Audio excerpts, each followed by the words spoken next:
Shalom from Jerusalem. I am the producer of Israel Now News, Moshe Bar Tzvi. We at Israel Now News are dedicated to bringing you, the viewers of Daystar, the truth about Israel from Israel. The Lord says on Psalms 85, "Mercy and truth are met together. Righteousness and peace have kissed each other. Truth shall spring out of the earth, and righteousness shall look down from the heaven." May today's program be a blessing upon each and every one of you. God bless you from Jerusalem. Shalom, shalom, and enjoy the program.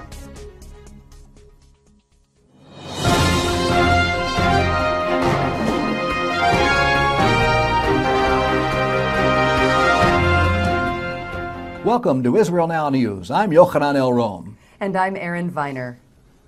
Our top story, Israel's northern border is under attack. Israel's northern border has sustained several missile attacks originating from Lebanon. Residents of the western Galilee found themselves under a barrage of rocket fire, which began in the middle of the night and lasted until the early hours of the morning. One rocket remained unaccounted for during the night, but after the IDF and Israeli police executed a massive search, the missing rocket was located outside a small northern Galilee town. The IDF's Northern Command is on high alert and is considering the rocket fire a severe incident, as it holds the Lebanese military responsible for preventing such attacks. The IDF filed a grievance report with the United Nations Interim Force in Lebanon, but was swiftly rebuked by a statement saying that UNIFIL rejects reports suggesting any violation of UN Resolution 1701. Resolution 1701 calls for a full cessation of hostilities between Israel and Lebanon and disarmament of all armed groups in Lebanon, namely Hezbollah. IDF forces returned fire with artillery cannons and pounded targets in Lebanon. No injuries were reported. Though Israel's border with Lebanon has been fairly quiet since the conclusion of the Second Lebanese War, there have been isolated incidents of hostility.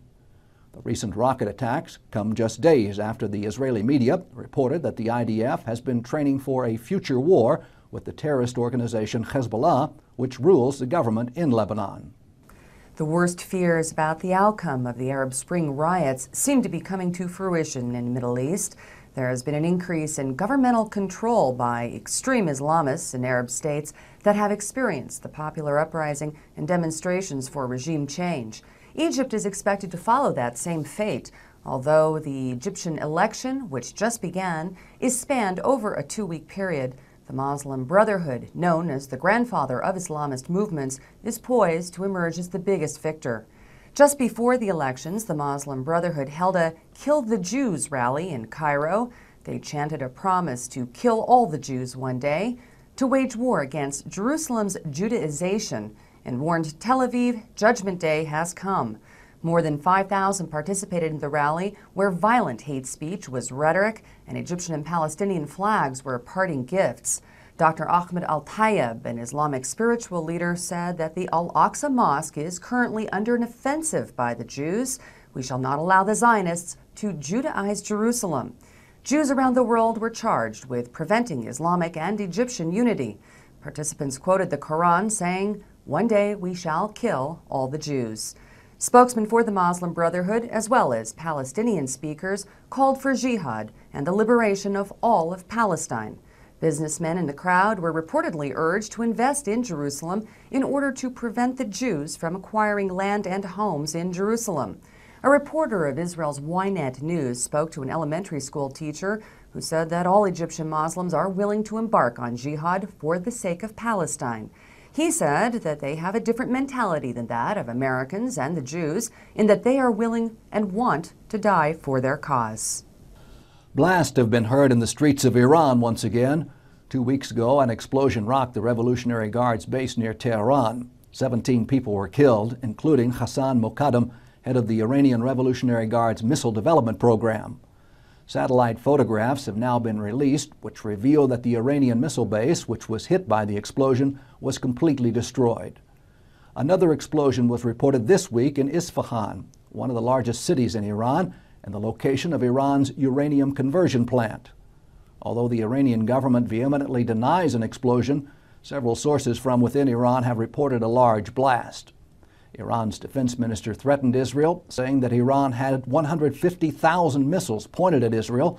Brigadier General Ahmed Vahidi went on to warn America that it would meet a hard defensive line if it were to attack Iran. Iran has been under increased pressure to halt its nuclear program, which the world now knows is being prepared for military purposes. Last month, the International Atomic Energy Agency released a report which stated that Tehran's nuclear program is being developed for military purposes. Due to the report, the U.S., U.K., and Canada implemented stringent sanctions on Iran's energy and financial sectors. France and the Netherlands have called for similar measures. In response to the increased sanctions, the United Kingdom's embassy in Tehran was attacked and burned by an angry mob. Masses of protesters stormed the British diplomatic compound, passed riot police, and bombarded the British embassy with Molotov cocktails and rocks. Simultaneously, the personal residence of the British ambassador to Iran was invaded. British flags were burned and pictures of Queen Elizabeth II were torn down. The protesters rioted in the streets, chanting "Death to England." Britain's Foreign Office released a statement expressing outrage and condemning the attack. The United Nations Human Rights Council has released a report detailing gruesome crimes by Bashar al-Assad's government against civilians. 233 victims, witnesses, and defectors were interviewed by the UN panel, which reported that gross human rights violations are being committed in Syria. In a 39-page report submitted to the UN Human Rights Council, the panel reported on wrongful acts, including crimes against humanity, committed by members of the Syrian military and security forces. The report catalogs executions, torture, rapes, and severe child abuse. At least 256 children have been killed in the uprising, including a 2-year-old girl who was shot to prevent her from becoming a demonstrator. The report also details that Syrian soldiers who refused orders to open fire into crowds of civilians were themselves shot. Paulo Pinheiro, the Brazilian expert who led the panel, said that the orders to mistreat civilians came from the upper echelons of the Syrian army and the government. We reported last week that as part of the agreement between Hamas and Fatah to form a unity government, the Palestinian people will be ruled by an interim government. However, the Palestinian leaders have quietly decided to keep their respective governments in the West Bank and Gaza in place until elections are held in May. A senior Hamas official said that the agreement to bypass the formation of an interim Palestinian unity government was made between Abbas and Hamas leader Khalid Mash'al in Cairo. While the prospect of a Palestinian unity government may offer a glimmer of optimism to some, Hamas has assured that a union between the two factions will not change Hamas's current position towards Israel. Hamas legislator Saleh Bardawiel said Hamas won't recognize Israel and it won't give up its principles.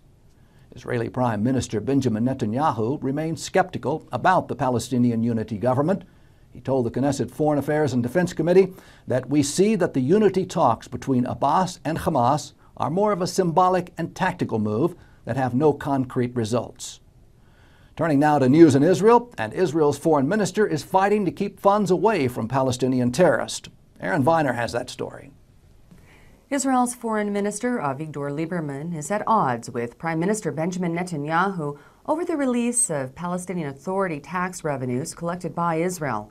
The tax revenues were withheld simultaneously with the stoppage of U.S. aid to the Palestinians when the PA attempted to take unilateral steps to obtain statehood. Lieberman called the move to release the funds irresponsible and said that it will only encourage murder. He said that Mahmoud Abbas recently met with more than 1,000 terrorists and granted each one $5,000.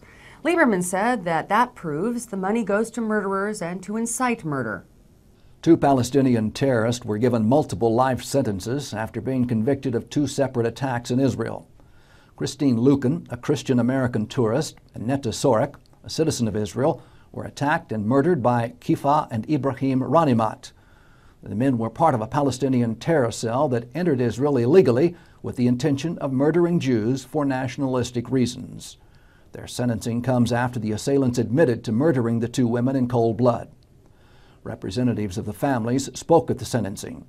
Christine Lucan was represented by her father.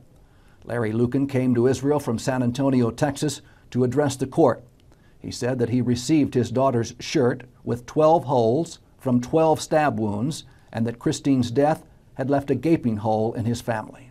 On a positive note, 2011 has been a fruitful year for Israel. A total of 690,000 tons of fruit were produced this year in the country, breaking all previous records. This yield is a 2% increase over last year and a 10% increase over the last 4 years.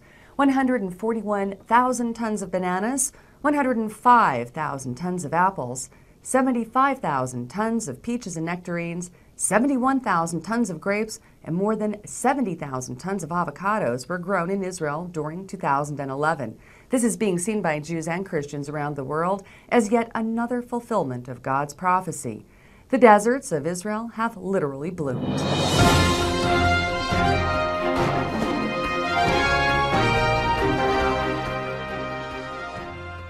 That concludes the news portion of our show. Stay tuned now for Ask the Source with Josh Reinstein.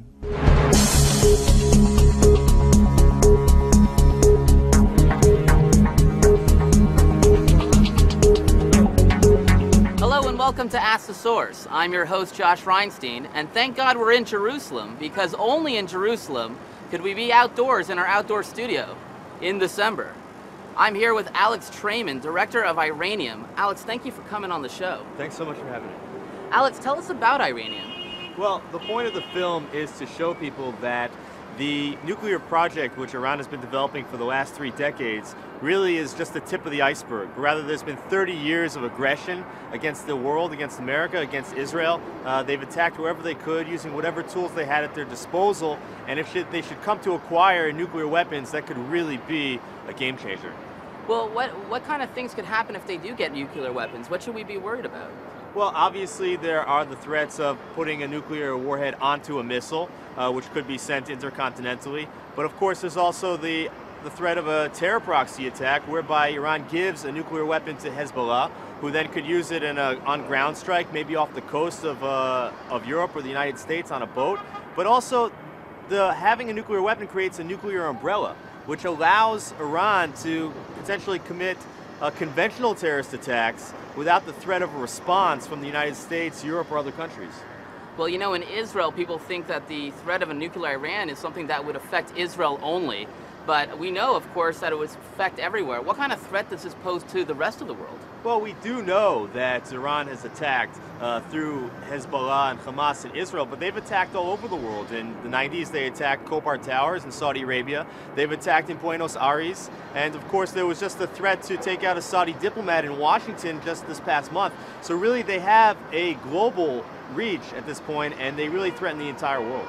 One of the big exciting stories that we saw this year was the Stuxnet virus that put the technology back in Iran. How much effect did Stuxnet's virus have on the Iranian nuclear abilities? Well, Stuxnet definitely had an impact, and I think it's pretty incredible that today we're fighting nuclear warfare with cyber warfare. It really shows how far we've advanced. But we've seen already now that there have been several explosions inside Iran at key spots, and there's also been the taking out of nuclear scientists. So there is a really covert effort now to try to derail Iran's nuclear program before they should acquire a weapon. Well, that's a very interesting point you make. We at Israel Now News have been reporting the explosions in Iran. Is that a covert operation, or are they just blowing themselves up when they're trying to make these bombs? Well, I think that obviously everybody would hope that Iran would have a work accident rather than detonate a nuclear weapon in another place. But depending on who you ask, depends on whose stamps are actually on these explosions. Some say that these are Mossad and CIA type operations, but others say that this is actually the work of Iranian dissidents, opposition movement inside Iran trying to take back their country. Yeah, there's a lot of popular resistance against the horrible dictatorship in Iran. What chance do you have of a popular upheaval of an Arab Spring overthrowing the government of Iran? Is there a good chance of that happening? That's actually the best chance that we have today of stopping Iran from crossing a nuclear threshold. While we have numbers of Arab countries and Muslim countries throughout the world overturning, in Iran, the opposition movement is largely secular and democratic in nature, much different than other countries in the region. And if they would, in fact, rise up into the streets and be brave enough to fight their own regime, they might actually win. Well, you know, Iran's official foreign policy is to wipe Israel off the map. How serious are they about wiping Israel off the map? If they get nukes, will they nuke us? Well, we've seen the supreme leader of Iran, Ali Khamenei, talk about Israel rather being a cancerous tumor, and he said the only thing that we really need to do with a cancerous tumor is to remove it. Being that they are funding Hezbollah and Hamas to the tune of close to $2 billion a year, and they have been lobbing missiles at us and been funding suicide bombers, we really have no indication whatsoever that Iran would not use a nuclear weapon should they come to acquire one.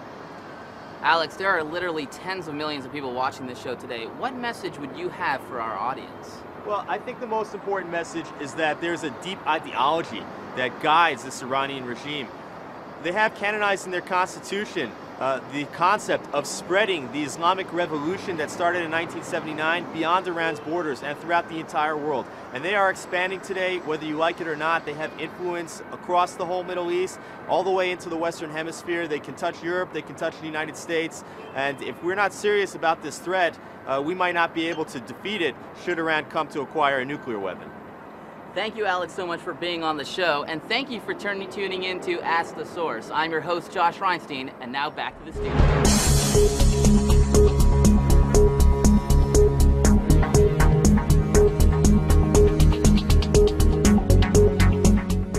Up next, shining light from Israel.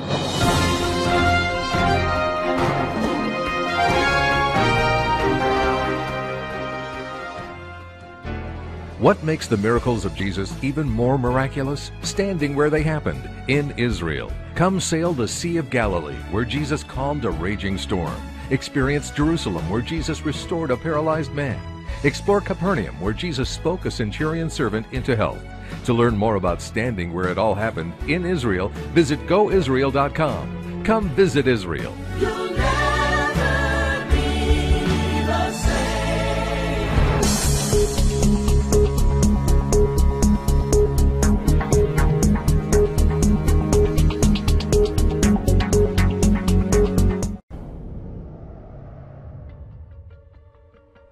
If Iran develops a nuclear weapon, even a small, very primitive one that they just detonate in the desert and have a small mushroom cloud and some radioactivity, that makes them a nuclear power, even one test. The leverage that they gain once they have the capability changes the balance in the region and around the world without even having to use the weapon. It could essentially hold hostage other states to its desires. The Iranians could tell their neighbors, you will not export X, Y, and Z, or a certain amount of oil. And the regimes are going to have to say, yes, sir. Crude prices have now breached the $120 a barrel level for various reasons. The markets are worried about a disruption in supplies from Iran.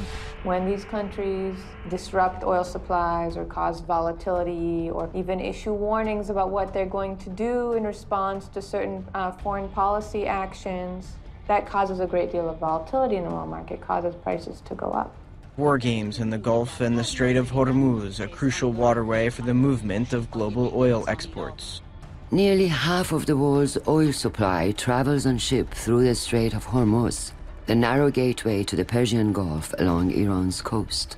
Iran has said if attacked, it could close the Strait of Hormuz.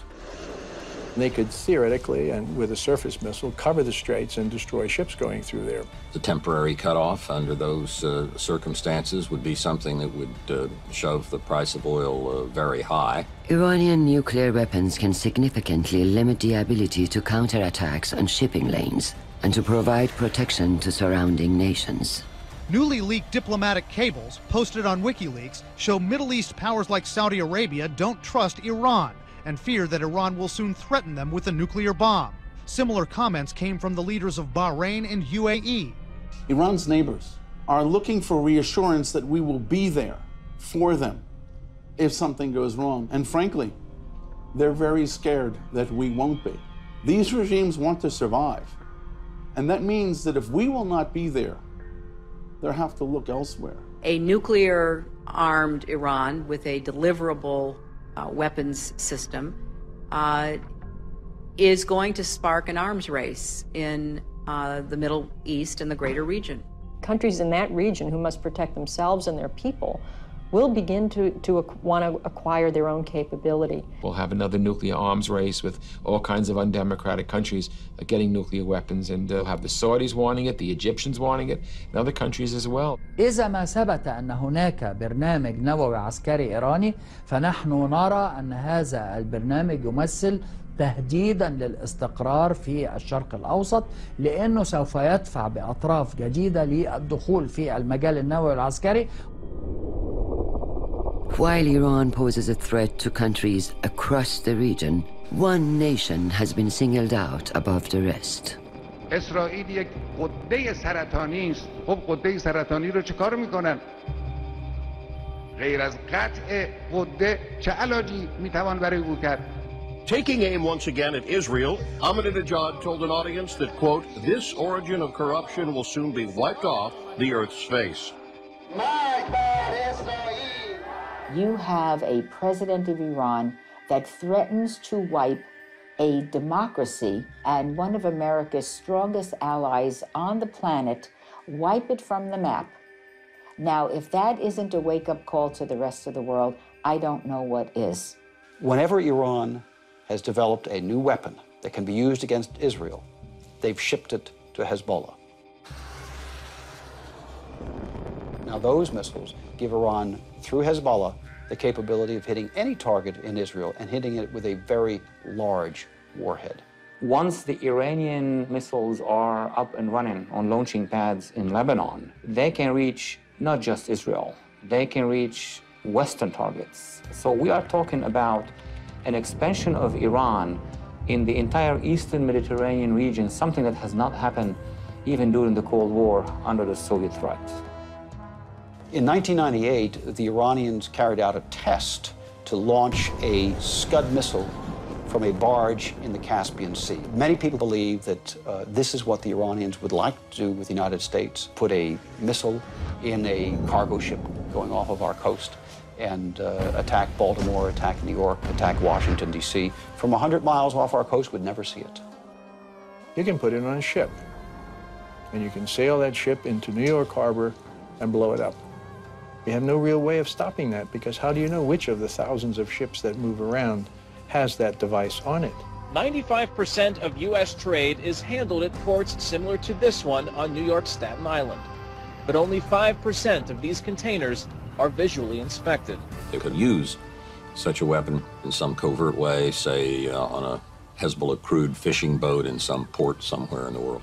Another scenario, clearly, is to bring a small, man-portable nuclear weapon, a backpack nuclear weapon, across the Mexican border, which is, most Americans understand, is not very well protected. Hezbollah has been making linkages with Mexican drug cartels, not to compete with them in narcotics trade, but rather to use their already established channels of entry into the United States, up from Mexico, through the United States, and all the way on up even into Canada. The terrorist organization Hezbollah has been using Mexican drug smuggling routes to enter the U.S. Correct. It is the same Hezbollah that is funded by Iran. These are wings of Hezbollah criminal enterprises working in Latin America. They can certainly sneak over radioactive material. They can sneak over people. It's just that easy. What makes the miracles of Jesus even more miraculous? Standing where they happened, in Israel. Come explore Jerusalem, where Jesus opened blind eyes. Visit the hills of Galilee, where Jesus fed the multitude. Stroll through Capernaum, where Jesus lived and taught and healed. To learn more about standing where it all happened in Israel, visit www.goisrael.com. Come visit Israel. You'll never be the same. Don't go away. Coming up now, Torah Truth from Zion.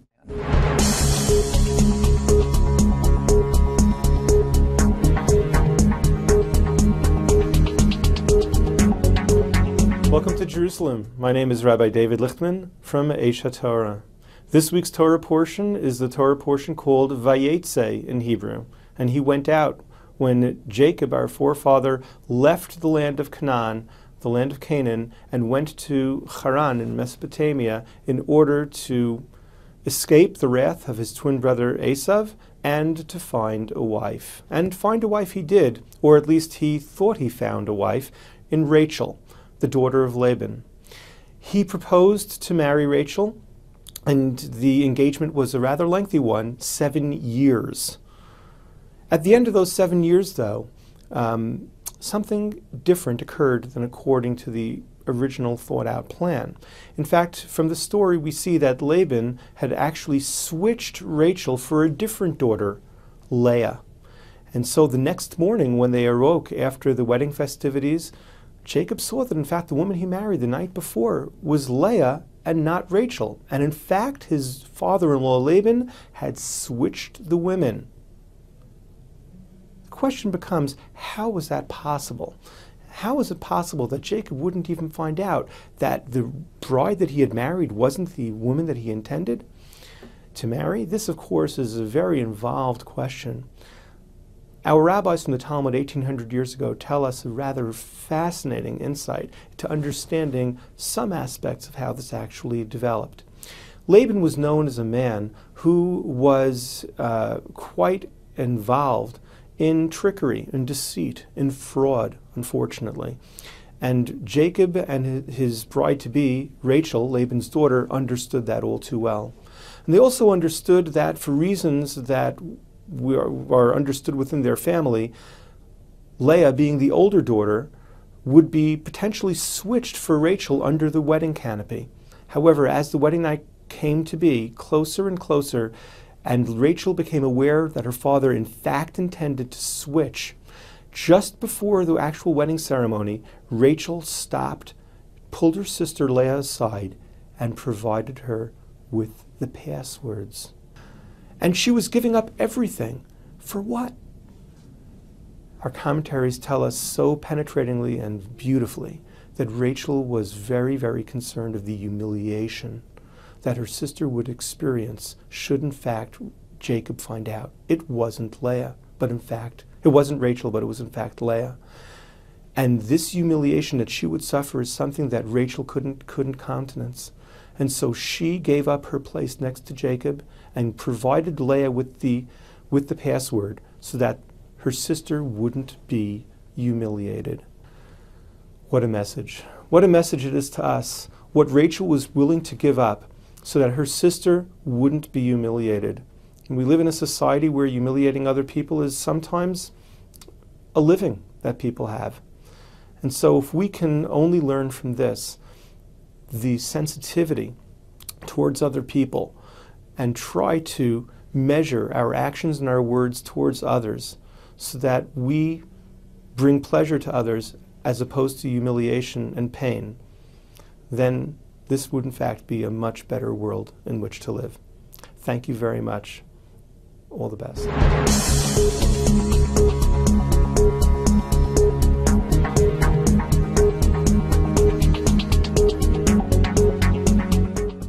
And that's all for this edition of Israel Now News. I'm Yochanan El Rom. And I'm Erin Viner. Be sure and join us next week for all of your Israel News updates.